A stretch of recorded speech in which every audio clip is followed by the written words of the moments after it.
আজকের ভিডিও ক্লিপসগুলো জানুয়ারি ফেব্রুয়ারি মাসের হতে পারে, কিন্তু গল্পটা 11 বছর আগের গল্প। আর 11 বছর পর একজনের ঘাড়ে হাত দিলাম। কেন হাত দিলাম আর 11 বছর পর মিল হওয়ার জন্য যেতে হলো কোর্টে, কার সঙ্গে, পুরো ভিডিওটা না দেখলে কেউ জানতে পারবেন না। তার জন্য পুরো ভিডিওটা দেখতে হবে। চলুন তার আগে ইন্ট্রোটা দিয়ে ফেলি।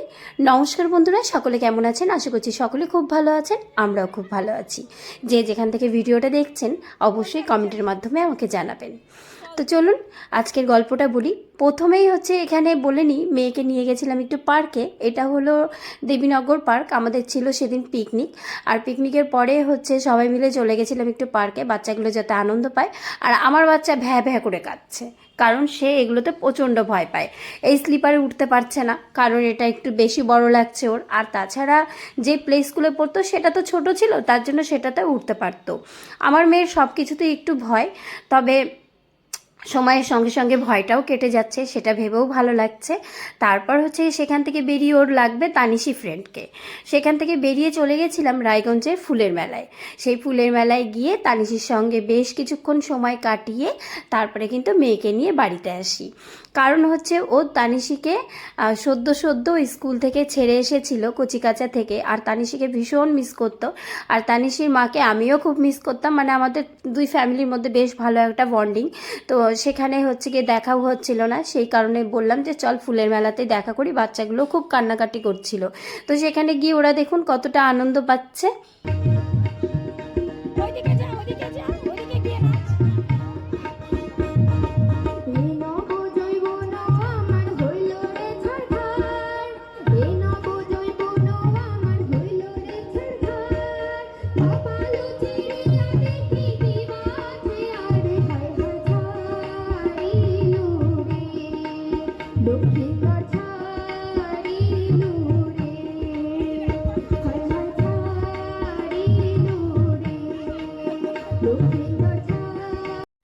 আমার মেয়ে আর আমার মেয়ের বান্ধবীর সাথে নাচ দেখতে দেখতে আজকে গল্পটা বলা যায়। গল্পটা 11 বছর আগে, যখন আমি কলেজে ফার্স্ট ইয়ারে পড়ি। তো আমার বান্ধবী ছোটোবেলা থেকে একসাথে পড়াশোনা, একসাথে সব কিছু। সে আর আমি দুজনে মিলে রায়গঞ্জে একটা রুম ভাড়া নিয়ে থাকি, মানে রুমমেট হিসাবেই থাকি। তো সেখানে আমার একটা চার্জার ছিল, আর এই একটা চার্জারকে উদ্দেশ্য করে মানে একটা ঝামেলা হয়, সেটা হলো রসখোয়াতেই হয়। তো সেটা হয়েছিল আমার মেজো জেঠুর বাড়িতে। তো সেখানে ওই বান্ধবীর মাও ছিল, বান্ধবীর ভাইও ছিল। তো এমন কিছু একটা বলা হয় যাতে আমি খুব উত্তেজিত হয়ে যাই। আমি কিছু একটা বলেছিলাম, তার জন্য ওর মা আমাকে ঠাস করে একটা চড় মারে। কিন্তু আমার মনে হয় যে আমি কোনো ভুল করিনি, সেটা প্রমাণিত, আমার সেরকম কোনো ভুল ছিল না। তো আমাকে যেহেতু চড় মারে, তারপর আমি উল্টা একটা চড় মারি। তো যাই হোক, তারপর হচ্ছে গিয়ে সেই নিয়ে একটা মারামারি হয়ে যায়। তারপর আমার কাকাতো বোন গিয়ে মাকে বলে, মা আসে, তখন আবার মায়ের গায়েও হাত তোলা হয়। তারপর কি করে ওরা ভয়ে ভয়ে, তখন হচ্ছে সদ্য আমি একটা চাকরি পেয়েছি। ওরা ভয়ে ভয়ে, মানে আমার বান্ধবী ভয় পায়, সেরকম করেই বলেছিল ওর মামা পুলিশ, ওর এই ওই। তো যাই হোক, আরও বেশ কয়েকজন ওদেরকে ইন্ধন দিয়ে একটা কেস করায়। তো যাই হোক, কেসটা করানোর পর যার কাছে কেসটা গেছিলো সে বুঝতে পারে যে এটা একটা সেরকম জোরদার কোনো কেস না। তারপর হচ্ছে বাধ্যতামূলক আমাদেরকেও করতে হয়। তো করার পর হচ্ছে গিয়ে ওদের নামে করা হয়। তো তারপর তো আমার বাবা মারা যায়। বাবা মারা যাওয়ার পরে হচ্ছে গিয়ে সেখানে তো আর কিছুই থাকে না, আর আমার নামেও ছিল না, আমার ভাইয়ের নামেও ছিল না, শুধু ছিল আমার বাবা আর মায়ের নামে কেসটা ছিল। তো যাই হোক, আর আমরা হচ্ছে গিয়ে আমাদের বাড়ির থেকে যেটা করা হয়েছিল সেটা করেছিল আমার ছোট কাকা। এইবার আমার ছোট কাকার একদমই মনে নেই যে কেস করেছিল। 11 বছর পর কোর্ট থেকে নোটিশ এলো যে আমাকেও যেতে হবে। সুরভিকে কেন্দ্র করে যেহেতু ঝামেলাটা সৃষ্টি হয়েছিল, সেহেতু আমাকে যেতে হবে। এবার ভাবলাম কেসটা যদি আমি কন্টিনিউ করি তো ওরা তো অনেক প্রবলেমে পড়বে, তারপর সবচেয়ে বড় কথা আমাকে মাঝে মাঝে যেতে হবে। সেক্ষেত্রে হচ্ছে আমার বাচ্চার স্কুল থাকতে পারে, বাচ্চার এক্সাম থাকতে পারে, সব কিছু ভেবে নিয়ে আমি ভাবলাম চলো এবার আমি মিটিয়ে দিই। ছোটোবেলার বান্ধবী, তার উপরও একটা আলাদাই টান থাকে।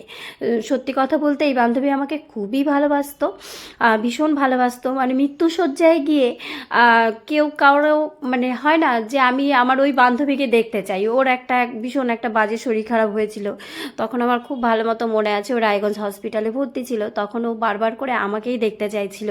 তো ছোটোবেলা থেকে হয় না যে খুব ভালো বন্ধুত্ব, খুব ভালোবাসি, সেই কারণে ভাবলাম ওরও বাচ্চা হয়েছে, দুটো ছেলে ওর, তো ওকে আর অতদিন ঝুলিয়ে রেখে কি হবে। তারপর রাজি হয়ে গেলাম যে চলো আমি মিটিয়ে দেবো। তারপর ওর বাবাকে বলা হলো, তো ওর বাবা ওই যে গাড়িটা নিয়ে দেখলেন যে গাড়িটা দাঁড়ালো, সেই গাড়িতে করেই আমি গেলাম, গাড়ি ভাড়া করা হয়েছিল। আর তারপর হচ্ছে গিয়ে সেখানে গিয়ে যে মেয়ের জন্য একটু খেলনা টেলনা কিনে দিলাম।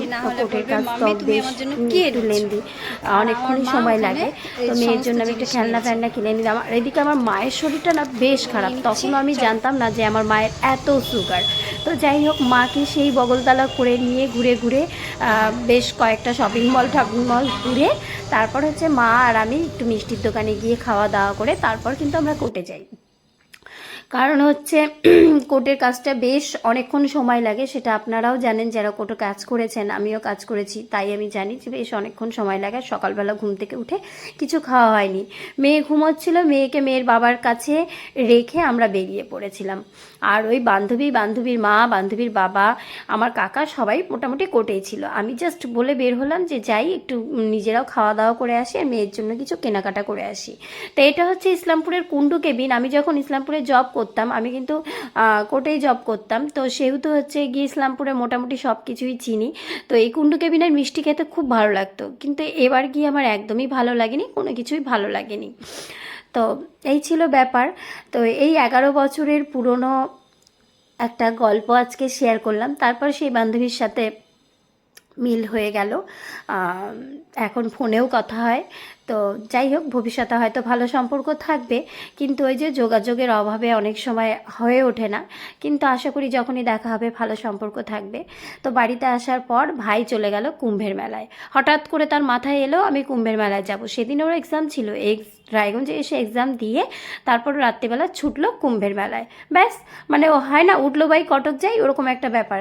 ছুটলো জাস্ট একটা সোয়েটার নিয়ে, বাইক নিয়ে আমার ভাই চলে গেল কুম্ভের মেলায়। তবে হ্যাঁ, প্রত্যেকটা ক্ষণে ক্ষণে গিয়ে সব জায়গায় পৌঁছেছে, সুন্দরভাবে স্নান করেছে, সব কিছু করেছে।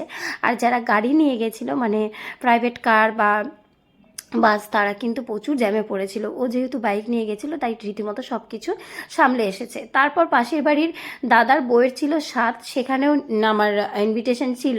তো ওই জেঠিমা অনেক দিন ধরেই বলে রাখছিল যে তুই কিন্তু এবারটাতে থাকবি, বিয়েতে থাকতে পারিসনি, তাই চলে গেলাম সেই জেঠিমার বাড়িতে। এই বিকেল 5টার মতো সময়, সেই টাইমেই আমি গেছিলাম। সারা দুপুরবেলা আর যাওয়া হয়নি, একদম পাশের বাড়ি, লাঘো বাড়ি, তবুও দেখো দুপুরবেলাটাতে আর যাওয়া হয়নি। বিকেল 5টার সময় গেলাম। আর তখন যে শীত ছিল, হালকা শীত, সেটা সোয়েটার পোয়েটার পরা দেখে আপনারা বুঝতে পারছেন। তো এই হলো সেই পাশের বাড়ি। আর এই বাড়ির বৌমনির হচ্ছে ছেলেও হয়েছে, ছেলেও খুব ভালো আছে। তবে কালকে এক বান্ধবীর সাথে গল্প করে শুনলাম যে তার একটু হালকা জন্ডিসও ধরা পড়েছে। তো যাই হোক, এই বাড়ির জেঠিমা আমাকে খুবই ভালোবাসে ছোটোবেলা থেকে। ওনার সাথেই আমি সমস্ত পুজো টুজো করে বেড়াতাম, মানে করে বেড়াতাম বলতে ওই জেঠিমা খুব পুজো করতো, কালী পুজো, শিব পুজো, ওই জেঠিমার সাথে আমি গিয়ে গিয়ে পুজো করতাম। এই যে জেঠিমা কোলে নিয়েছে। আর ওই যে পাশে হলুদ শাল গায়ে দেওয়া, সেটা হলো আমার নিজের মেজো জেঠিমা। আর এই হলো বৌরানী। বৌরানীকে ভীষণ সুন্দর লাগছিল, বউটা ভীষণই মিষ্টি। তো সব মিলিয়ে এখন ভালো আছে, বাচ্চাও ভালো আছে, বাচ্চার মাও ভালো আছে, বাচ্চাও হয়ে গেলে। আর এতদিন পর আমি ভিডিওটা শেয়ার করলাম, তার জন্য সত্যি নিয়ে গেছিল কুম্ভ মেলায়, সেখান থেকেই দেখো একটা হচ্ছে শ্রীর দিদুনের জন্য নিয়ে এসছে, আর একটা শ্রীর মায়ের জন্য নিয়ে এসছে রামের মূর্তি, আর এটা মনে হয় ওর জন্য নিয়ে এসছে, দোকানে বসাবে হয়তো। আর সেখানকার প্রসাদ, আর কই জলটা দে তো। ও দুটো প্রসাদ আছে এখানে, রুদ্রাক্ষ আছে, বাদাম, আর এই জল আনতে গিয়ে কত লোক মারা গেছে, সেটাই এসে বাড়িতে বকবক করে বলে যাচ্ছে। বাইক নিয়ে গেছে বলে সব কিছু টাইম মতো নিয়ে আসতে পেরেছে, মানে পৌঁছাতে পেরেছে সব জায়গায় আর আসতে পেরেছে বাড়িতে ঠিক মতো। মা